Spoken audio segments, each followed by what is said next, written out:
Alors, pour un pain, enfin disons pour un gros pain de 800 grammes ou deux pains de 400 grammes. Donc, j'ai mis 800 grammes de farine simple, la farine de blé normale. Voilà, je la remue un petit peu. Je rajoute 200 grammes de farine de seigle ou farine complète. Je remue. Toujours avec une fourchette par contre remuée. Voilà.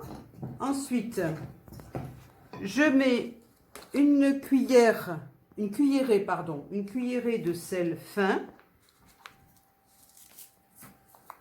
À peu près, voilà. Que je mets bien.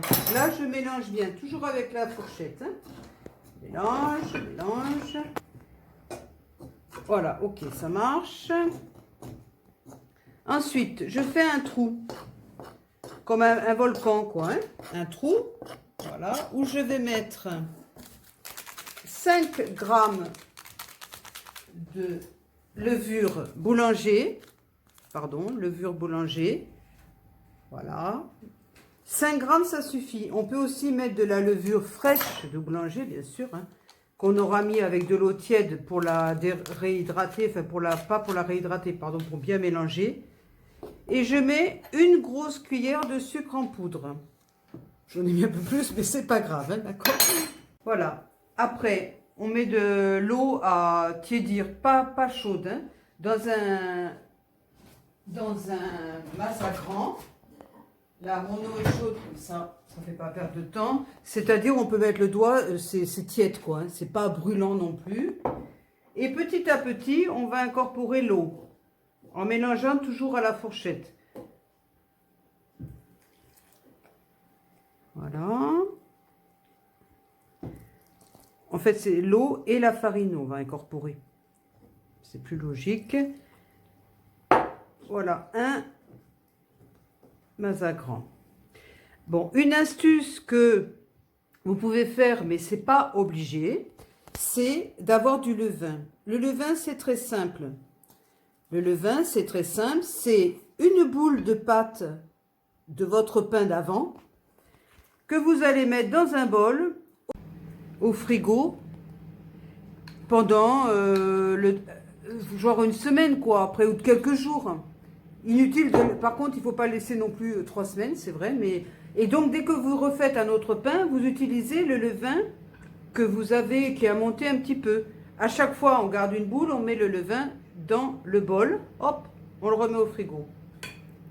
Après, deuxième mazagran, et pareil, on incorpore l'eau tout en faisant tourner là pour que la farine tombe. Une fois que la farine est bien incorporée, il n'y a plus d'eau, la pâte doit être vraiment souple, pas épaisse, sinon ça fera de la croûte trop dure et le pain sera compact. Voilà, la texture, la bonne, c'est ça en fait. C'est pas liquide, mais c'est souple, voilà. Quand la pâte est prête, là elle est prête, hein, pas besoin de remuer 3 heures. On prend, comme je vous disais, pour le levain, une boule de pâte, à peu près, hein, je fais au pif. Hein. Voilà, ça c'est mon levain pour la prochaine fois. Je couvre et je mets au frigo. Ça y est, la pâte est terminée, on la couvre et on attend qu'elle se repose pendant 1 heure ou 2. Vous allez voir, quand elle va gonfler de double, on peut la retravailler. Je vous expliquerai ça après. Là, la pâte a à peu près bien levée. On peut la laisser encore un peu, mais là, on va le faire, c'est bien. On saupoudre de farine le plan de travail. Bon, moi, j'ai mis ça parce que c'est plus pratique, j'en mets moins partout. Allez, après, je verse ma pâte. Je retourne le saladier, donc je mets toute la pâte sur le plan de travail. Voilà, je coupe ma pâte. Je fais comme un gros boudin, on va dire. Un gros pain. Je coupe en 6. Voilà. Faire des pâtons. Là, là.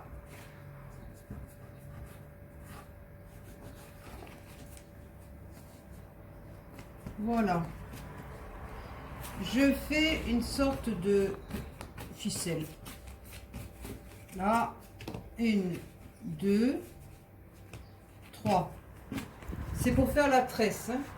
C'est pour faire une tresse, à peu près de même taille, on va mettre le petit dedans. Là, on accroche, on colle les 3 là, et hop, la tresse. On tresse les 3 baguettes, on va dire. Voilà, le pain est prêt.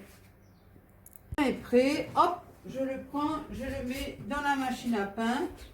Inutile de le faire lever plus que ça. Hop, je mets la machine à pain à la cuisson. Clac, clac, clac. Et voilà, premier pain à attendre que ça soit cuit. Voilà, un pain bien cuit, tous les côtés. J'ai rajouté quelques graines de sarrasin. On peut mettre n'importe quelle graine, des graines de courge. Enfin, on n'est pas obligé de mettre des graines non plus. Voilà. Donc, par rapport à la cuisson, j'ai dit la cuisson parce que moi j'ai une machine à pain. Mais vous pouvez très bien faire la cuisson au four, bien sûr. Alors là, pour la cuisson au four, moi je conseille de faire dans un plat à cake ou un plat à gâteau. Comme ça, la croûte, elle est moins, c'est moins dur après. Et surtout, mettez un bol d'eau avec, enfin en dessous en dessous, enfin dans le four, je vais y arriver, dans le four pour bien cuire, pour que la pâte, pour la croûte soit plus molle. Voilà, merci à tous, à bientôt, au revoir. Au revoir.